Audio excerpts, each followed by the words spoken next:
ছবিতে দেয়া নিচের গল্পটি একজন শিশুর বিস্ময় বর্ণনা করে। Hello students, welcome to our channel Shikkhartho academy.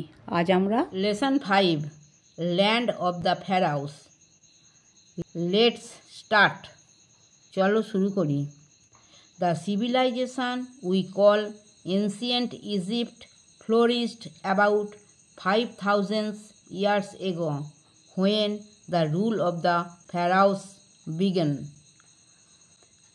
আমরা যাকে প্রাচীন মিশর বলি সেই সভ্যতা প্রায় 5000 বছর আগে বিকাশ লাভ করেছিল যখন ফেরাওদের শাসন শুরু হয়েছিল। They made Egypt a rich and powerful nation admired throughout the ancient world. তারা মিশরকে একটি সমৃদ্ধ এবং শক্তিশালী জাতিতে পরিণত করেছিল যা প্রাচীন বিশ্ব জুড়ে প্রশংসিত ছিল। They also ordered the buildings of great temples and elaborate tombs for themselves. তারা নিজেদের জন্য বিশাল মন্দির এবং বিস্তৃত সমাধি নির্মাণেরও আদেশ দিয়েছিল। The Egyptians believed that all pharaohs were god kings. মিশরীয়রা বিশ্বাস করত যে সমস্ত ফেরাও ছিলেন দেবতা রাজা। Ancient Egyptian used picture writing called hieroglyph for inscription in the tombs and temples. প্রাচীন মিশরীয়রা সমাধি এবং মন্দিরে শিলালিপির জন্য হায়ারোগ্লিফ নামে পরিচিত চিত্রলিখন ব্যবহার করত।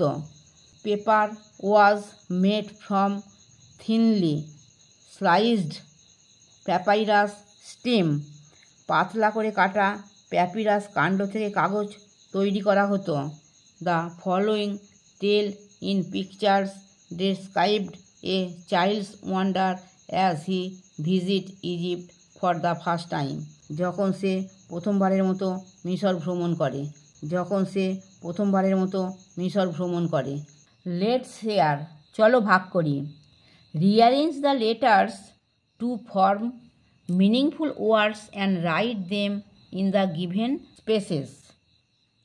অক্ষরগুলি সাজিয়ে অর্থপূর্ণ শব্দ তৈরি করো এবং দেয়া স্থানগুলোতে লেখো। দেখো কতগুলো লেটার দিয়ে দিয়েছে, লেটারগুলো এলোমেলো করা আছে, তোমায় সাজিয়ে লিখতে হবে। এই পিরামিডের ভেতরে দেখো লিখতে হবে, লিখে একটা অর্থপূর্ণ ওয়ার্ড তৈরি হবে। যেমন PU দিয়ে দিয়েছে, এটাকে একটা দাও ইউপি করা হয়েছে। এটা YOB, এগুলোকে সাজিয়ে করা হয়েছে BOY বয়। তারপরে দেখো তারপরে ওয়ার্ডটা RIAP, এটাকে সাজিয়ে করা হয়েছে PAIR পেয়ার। তারপরে ওয়ার্ডটাকে সাজিয়ে করা হয়েছে ইন্ডিয়া। তারপরে ওয়ার্ডটাকে করা হয়েছে সেলম। তারপরে ওয়ার্ডটাকে সাজিয়ে করা হয়েছে বেঙ্গলি। তারপরে ওয়ার্ডটাকে সাজিয়ে করা হচ্ছে স্ট্যান্ডার্ড। এদিকে দেখো, circle the last letters of each word that you have formed. তোমার তৈরি করা প্রতিটি শব্দের শেষ অক্ষরটি গোল করো। Now write the circle letters in the given boxes to form a new word. এখন নতুন শব্দ গঠনের জন্য গোল করা অক্ষরগুলো দেয়া বাক্সগুলিতে লেখো। দেখো এই লাস্টের অক্ষরটা, এই যে PYRAMID, এই লেটারগুলো এই ফাঁকা বাক্সগুলোতে লিখতে হবে। তাহলে এটা কি তৈরি হয়ে গেল? এটা হয়ে গেল pyramid.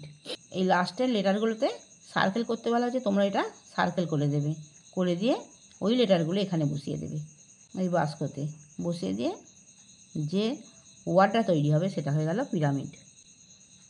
Note that the word you have formed is the name of a structure which looks similar to the triangular shape of the word puzzle. লক্ষ্য করো যে তুমি যে শব্দটি তৈরি করেছো তা একটি কাঠামোর নাম যা শব্দ ধাঁধার ত্রিভুজাকার আকারের মতো দেখতে। আমার পড়ানো যদি তোমাদের ভালো লেগে থাকে তাহলে এই ভিডিওটি লাইক করবে, বন্ধুদের মধ্যে শেয়ার করবে এবং আমার চ্যানেলটিকে সাবস্ক্রাইব করে বেল আইকনটি অন করে দেবে।